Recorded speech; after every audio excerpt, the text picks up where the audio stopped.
Hello students, अब हम probability की एक्सरसाइज 15.2 करेंगे।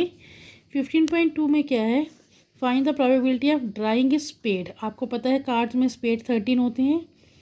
On each of the 2 consecutive draws, मतलब 2 कार्ड निकालने हैं बारी बारी से from a well shuffled pack of cards without replacement. Without replacement के क्वेश्चन है ये, यानी आपको पहला कार्ड वापस नहीं डालना है। तो आपने क्या करना है, 13 में से 2 कार्ड्स निकालने हैं, 52 में से 2 निकालने हैं। नीचे पॉसिबिलिटीज़ 52 टोटल है और ऊपर 13। ठीक है, 13 स्पेड होते हैं। 13 फैक्टोरियल आपको निकालना आता है, 13c2 52c2। बस ये आपका आंसर। सिंपल सिंपल से क्वेश्चन है इसमें।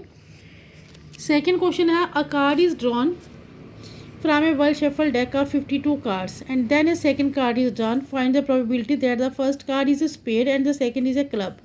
उसमें दोनों कार्ड सेम थे तो वो फार्मूला लगा था। अब इसमें दोनों कार्ड्स अलग हैं। ठीक है, तो इसमें आपने क्या करना है, प्रोबेबिलिटी ऑफ फर्स्ट कार्ड क्या आएगी। फर्स्ट कार्ड है स्पेड 13 थे, टोटल 52 थे, ये आ गया। अब वो कह रहे हैं कार्ड को वापस नहीं डाला गया, तो बाकी कार्ड कितने बचेंगे, 51।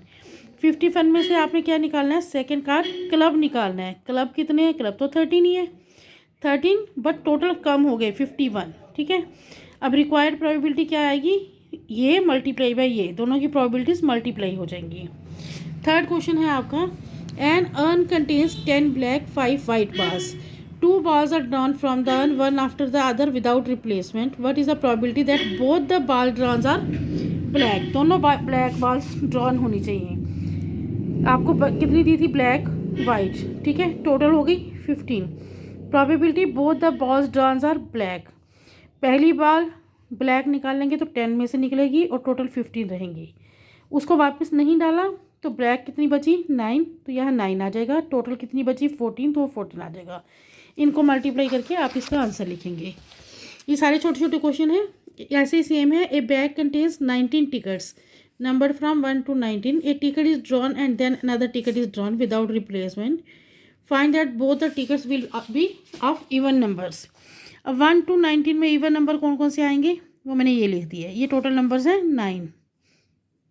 अब आपको इवन नंबर की टिकट निकालनी है, तो यानी 9 में से पहले, और टोटल है 19, जो एक निकाल ली वो वापस नहीं डाली, तो बचे कितने इवन नंबर, 8। तो टोटल कितने बचे, 18। इन दोनों का मल्टीप्लाई करेंगे, इसका आंसर आ जाएगा। सेम ऐसे ही नेक्स्ट क्वेश्चन है। रेड बॉल्स दी हैं, वाइट 4 दी हैं, ब्लू 5 दी हैं, टोटल बॉल्स दी हैं 15। वो कह रहे हैं probability that balls drawn are in order. पहली बॉल रेड होनी चाहिए, दूसरी वाइट होनी चाहिए, तीसरी ब्लू। पहली रेड यानी 6 में से निकलेगी और टोटल कितनी थी, 15। दूसरी कौन सी होनी चाहिए, वाइट। वाइट कितनी थी, 4, बट टोटल कितनी बची, ये वापस नहीं डाली थी, 14। तीसरी होनी चाहिए आपकी ब्लू। ब्लू कितनी थी, 5। नीचे कितनी बच गई, अब 13। इनको कट के मल्टीप्लाई करेंगे, ये आ जाएगा। अब है question number 6। 3 cards are drawn. आपने क्या करना है, 3 कार्ड्स पैक में से निकालने हैं। Probability first 2 cards are king and the third card is an ace. अब फर्स्ट कार्ड किंग 4, किंग थे 52 में से। अब कार्ड वापस नहीं डाला तो कार्ड्स बचे 51, पर सेकंड कार्ड भी किंग निकालना है, तो एक किंग तो जा चुका है। किंग कितने बचे, 3। फिर थर्ड कंडीशन क्या थी, एन एस। एसिस तो 4 के 4 अभी बीच में है, क्योंकि हमने 2 किंग निकाले हैं, 4 एसिस, बट टोटल कार्ड्स कितने हैं, 50। इनको कट किया, ये आंसर आ गया। नेक्स्ट है probability all cards are aces. Same ऐसे ही क्वेश्चन है, बट इसमें 4 कार्ड्स निकाले गए हैं, 4 के 4 एसिस। नीचे एक कार्ड कम होता जाएगा और ऊपर एक एसिस कम होता जाएगा। पहले 4 एसिस थे, फिर एक निकाल लिया 3, फिर एक निकाल लिया 2, फिर एक निकाल लिया 1। इनको मल्टीप्लाई करके आप इसका आंसर लिखेंगे। क्वेश्चन नंबर 8 है, 1 बैग कंटेन्स। आपको 2 बैग्स दिए हैं। 1 बैग में 4 रेड और 3 ब्लू बॉल्स हैं, और सेकंड में 3 रेड और 5 ब्लू हैं। मैंने ऐसे लिख दिया। बैग 1 में 4 रेड 3 ब्लू 7 हो गई।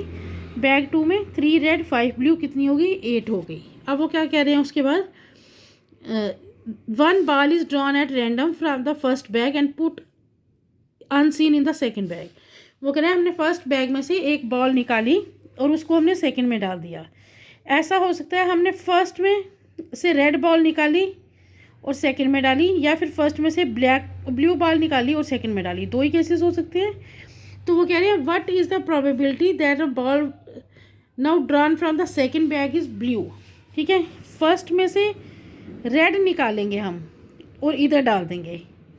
हमने इमेजिन करनी है ना क्या क्या कंडीशन हो सकती हैं। हमने रेड इधर से निकाली, इधर डाली, तो क्या हो गए 3 + 1 4 हो गए। 4 फर्स्ट बैग में से 4/7 निकली, जो हमने क्या निकाली रेड बॉल। रेड बॉल की क्या थी प्रोबेबिलिटी 4/7। ये रेड हमने कहाँ डाल दी इधर। इधर टोटल कितने हो गए 9, बट हमें निकालनी है ब्लू। इधर हमने रेड बढ़ गई है 4 हो गई है, पर कोई फ़र्क नहीं पड़ेगा। 5/9 नीचे फ़र्क पड़ेगा, प्लस इधर से हमने निकाली ब्लू 3/7 मल्टीप्लाई बाय, अब ब्लू उधर लेनी है तो सेकंड में से भी ब्लू निकालनी है। इधर ब्लू कितने हो गए थे 5 + 1 6, नीचे टोटल हो गए थे 8 + 1 9। इनको एलसीएम लेके प्लस करेंगे, ये आपका आंसर आ जाएगा। 9th क्वेश्चन है 2 balls are drawn from an urn. एक अर्न में क्या क्या दिया है आपको 2 white balls 3 red balls 4 black balls, कितनी हो गई 9। आपको निकालना है what is the probability that at least 1 ball is red. At least 1 ball का मतलब है 1 भी रेड हो सकती है 2 भी रेड हो सकती है, बट दोनों रेड ना हो ये नहीं हो सकता। तो आर डैश क्या होता है नो रेड, आर डैश क्या होता है 1 रेड, आर होता है बोथ रेड, ये आपको पता है। अब उन्होंने कहा एट लीस्ट 1 रेड होनी चाहिए, यानी ये कंडीशन भी हो सकती है, ये भी हो सकती है, ये नहीं हो सकती। ये नहीं हो सकती ना, टोटल प्रोबेबिलिटी कितनी होती है 1 में से इसको हम माइनस कर देते हैं। अब आर डैश क्या था, अब आप देखो रेड बॉल कितनी थी 3, छोड़ दो, white plus black 6/9 multiply by 6 में 1 कम हो गई, 9 से 1 कम हो गई, 1 में से ये प्रोबेबिलिटी माइनस कर दी, तो ये आपका आंसर आ गया। इसका लास्ट क्वेश्चन है what is the probability of drawing succession and S king and queen. वो कह रहे हैं पहले एक एस निकालना है, फिर किंग, फिर queen of a club from a deck of cards. Cards are not replaced. ठीक है, कार्ड रिप्लेस नहीं होने, तो आपने क्या करना है पहले एक किंग निकालना है। किसका किंग निकालना है क्लब का। क्लब का तो एक ही किंग होता है 1/52, क्लब का ही क्वीन निकालनी है 1/51, नीचे कार्ड कम हो गया। क्लब का ही एस निकालना है तो 1/50, क्योंकि वो तो होते ही 1 है, इनको मल्टीप्लाई किया आंसर आ गया। नेक्स्ट एक्सरसाइज के लिए आपके पास है इंडिपेंडेंट इवेंट्स। 2 इवेंट्स इंडिपेंडेंट होते हैं अगर किसी के अक्रेस का दूसरे पर कोई फ़र्क नहीं पड़ता। अब मान लो आपको एक बैग दिया था जिसमें 3 वाइट और 2 ब्लैक बॉल्स थी। हमने एक वाइट बॉल निकाली, तो उसकी प्रोबेबिलिटी क्या आ जाएगी 3/5। ठीक है, ऊपर 3 वाइट थी ना, नीचे टोटल 3 + 2 5। हमने बॉल वापस डाल दी, अगली बार फिर कहा गया वाइट बॉल निकालो, वाइट निकाले, फिर 3/5, यानी आपने बॉल वापस डाली है तो इसमें कोई फ़र्क नहीं पड़ा। अगर वापस ना डालते फिर फ़र्क पड़ता, तो जिससे कोई असर नहीं हुआ, ये हो गया इंडिपेंडेंट इवेंट्स। इंडिपेंडेंट इवेंट्स में क्या होता है प्रोबेबिलिटी ऑफ इंटरसेक्शन जो है वो probability of A into probability of B होती है, ये इक्वल होता है। अब ये इक्वल होता है, आपको ये फार्मूला पता है ए यूनियन बी का, इसमें हम इसकी जगह ये सब्स्टिट्यूट करते हैं। ठीक है, ए और बी इंडिपेंडेंट हो तो इंटरसेक्शन की जगह ये प्रोडक्ट हम यूज़ कर लेते हैं। इसमें आपने क्या याद रखना है म्यूचुअली एक्सक्लूसिव। म्यूचुअली एक्सक्लूसिव क्या होता है, इसमें कुछ भी कॉमन नहीं है, कॉमन कुछ नहीं है तो इस प्रोबेबिलिटी 0 हो जाएगी। अब प्रोबेबिलिटी 0 होगी तो यहाँ से माइनस वाला हट जाएगा क्योंकि वो 0 हो गया। म्यूचुअली एक्सक्लूसिव इवेंट्स में probability of A union B क्या होता है probability of A plus probability of B. Neither A nor B, ये ध्यान रहे दोनों पे नॉट है और इंटरसेक्शन है, तो यहाँ नॉट हटकर 1 माइनस में यूनियन आ जाएगा, और इधर यूनियन है तो इधर इंटरसेक्शन आ जाएगा, ये आपने याद रखना है।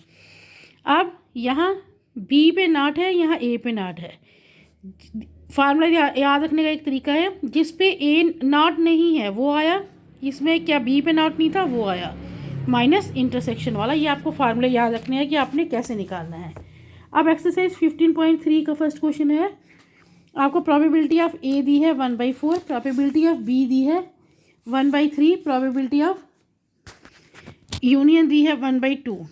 आपको यूनियन का फार्मूला पता है ए प्लस बी माइनस इंटरसेक्शन, तो इंटरसेक्शन की वैल्यू नहीं पता थी, बाकी तीनों की पता थी। इसको इधर लाओ, इसको इधर ले जाओ, तो इंटरसेक्शन की वैल्यू भी निकल गई। इंटरसेक्शन की निकल गई, तो आपसे पूछ रहे हैं ये इंडिपेंडेंट है या नहीं। इंडिपेंडेंट कब होते हैं, मैंने आपको बताया जब इंटरसेक्शन इसके प्रोडक्ट के इक्वल होती है। तो इसका प्रोडक्ट निकाल के देखो, दोनों को मल्टीप्लाई किया, ये सेम आ रहे हैं, तो इसका मतलब ये इंडिपेंडेंट इवेंट्स हैं। सेकेंड पार्ट में प्रोबेबिलिटी ऑफ ए दी है, बी दी है, नॉट ए और नॉट बी दी है 1/4। नॉट ए और नॉट बी का मतलब है ए बार यूनियन बी बार 1/4। बट मैंने अभी आपको फार्मूला बताया कि यहाँ दोनों पे नॉट है, तो 1 माइनस में ये नॉट हटकर यहाँ इंटरसेक्शन हो जाएगा। अब इसको इधर ले आओ, इसको इधर ले जाओ, ये इसके इक्वल, इसकी वैल्यू आपको पता है 1/4, तो इंटरसेक्शन की वैल्यू हो गई 3/4। अब आपको इंडिपेंडेंट इवेंट्स शो करने के लिए इसका प्रोडक्ट निकालना है। प्रोडक्ट बट आया 7/24, ये इक्वल नहीं है, इसलिए ये इंडिपेंडेंट इवेंट नहीं है। सेकंड क्वेश्चन है आपका, ए डाई इज थ्रोन, एक डाई को थ्रो किया गया। E is the event, the number appearing is a multiple of 3। E क्या है, number appearing is multiple of 3, यानी 3 और 6 होते हैं डाई पे, 2 नंबर है, तो इसकी प्रोबेबिलिटी हो गई 2/6। एफ है, number appearing is even, even ये नंबर होते हैं, एफ की प्रोबेबिलिटी हो गई 3/6। दोनों में कॉमन क्या है, सिर्फ 6, तो दोनों की इंटरसेक्शन की प्रोबेबिलिटी हो गई 1/6।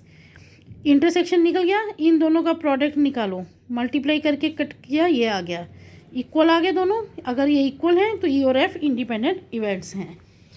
थर्ड क्वेश्चन है, 3 कॉइन्स आर टॉस्ड, उसमें क्या है, ई क्या है, 3 हेड्स आर। जब आप 3 कॉइन्स को टॉस करते हो तो आपके पास ये सैंपल स्पेस आती है, ये आपको सबको पता है।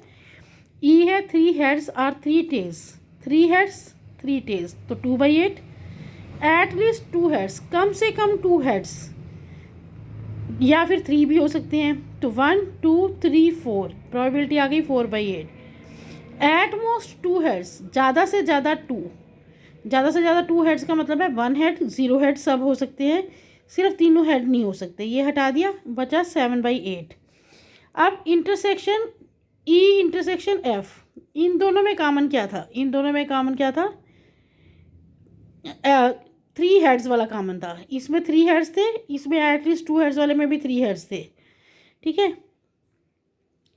आप क्या करोगे फिर, ई इंटरसेक्शन एफ में एक कॉमन है तो 1/8 आ गया, इन दोनों को मल्टीप्लाई किया तो कट करके 1/8 आ गया। अगर आपको यहाँ ढूंढने में दिक्कत हो रही हो तो आप लिख सकते हो 3 हेड्स आर 3 टेल्स वाले में क्या केस थे, ये केस थे। एट लीस्ट 2 हेड्स वाले में क्या केस थे, 2 हेड्स,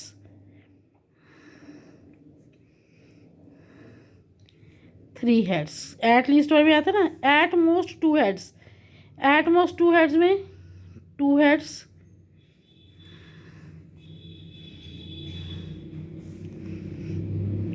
1 हेड,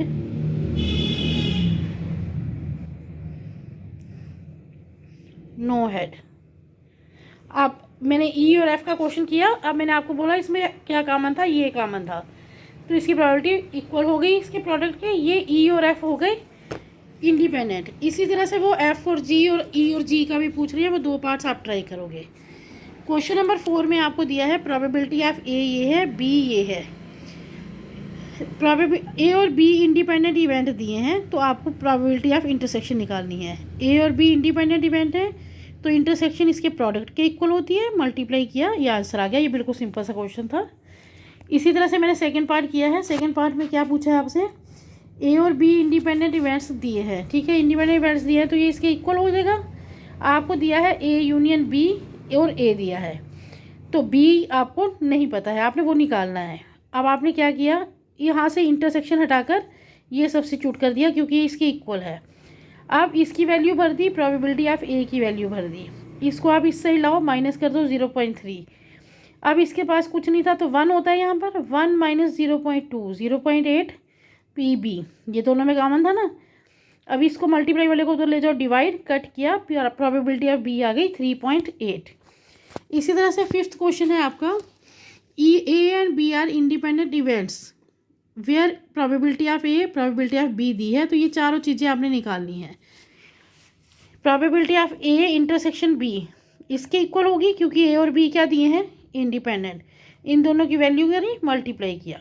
यूनियन का क्या फार्मूला है, ए प्लस बी माइनस इंटरसेक्शन, तीनों की वैल्यूज़ पता है आपको, ये भी आ गया। ए अपान बी का फार्मूला आपको पता है, ऊपर इंटरसेक्शन नीचे बी, ये मैंने कल बताया था ये। और फोर्थ पार्ट है बी अपान ए, वो आप होमवर्क में करोगे। आज इतना ही, बाकी अगली वीडियो में।